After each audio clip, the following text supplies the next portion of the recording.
குழந்தைங்க இருக்கிற வீட்டுல தொழக்கூடியவங்களுக்கு மிகப்பெரிய பிரச்சனையா இருக்கிறது என்னன்னா, குழந்தைங்க அவங்க மேல யூரின் போயிடுவாங்க. அது அடிக்கடி ட்ரெஸ் இதனால மாத்திக்கிட்டே இருக்கணும். சில பேர் என்னன்னா அந்த குழந்தைங்கள தூக்குறது கூட இல்ல. சில பேர் என்ன சொல்லுவாங்கன்னா, குழந்தை இருக்குமா அடிக்கடி யூரின் போயிடுது அதனால தொழுக முடியல அப்படின்னு. எந்த நிலைமையிலையும் தொழுகை கைவிடக்கூடாது.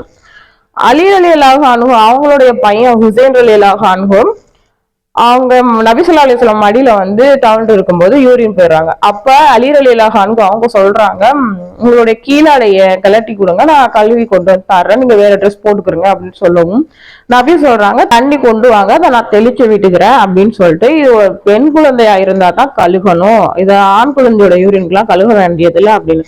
ஹதீஸ் அடிப்படையில என்ன சொல்றாங்கன்னா, ஆண் குழந்தையோட யூரினுக்கு தண்ணி தெளிச்சு விட்டா போதும். அதுவும் இப்ப குழந்தையோட யூரினுக்கு தண்ணி தெளிச்சு விட்டா போதுன்னா அந்த குழந்தை எப்பேற்பட்ட குழந்தையா இருக்கணும்னா, இன்னொரு ஹதீஸ் அடிப்படையில சொல்லப்படுது, உம்மு ஹைஸ் ரலியல்லாஹு அன்ஹா அவங்களோட குழந்தைய ஆண் குழந்தை அவங்க நபி ஸல்லல்லாஹு அலைஹி வஸல்லம் அடியில வச்சிருக்கும் போதும் அந்த குழந்தையும் யூரின் போயிடுது.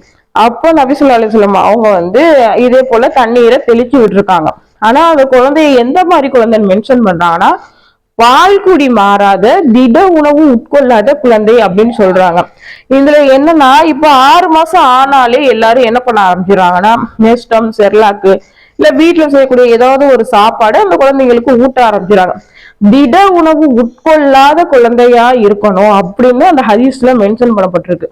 அப்பனா நம்ம எந்த குழந்தைக்கு தண்ணீரை மட்டும் யூரின் போச்சுன்னா தண்ணீரை மட்டும் தெளிக்கணும்டா, அது பால்குடி மாறாத திட உணவு உட்கொள்ளாத குழந்தையா இருக்கணும்.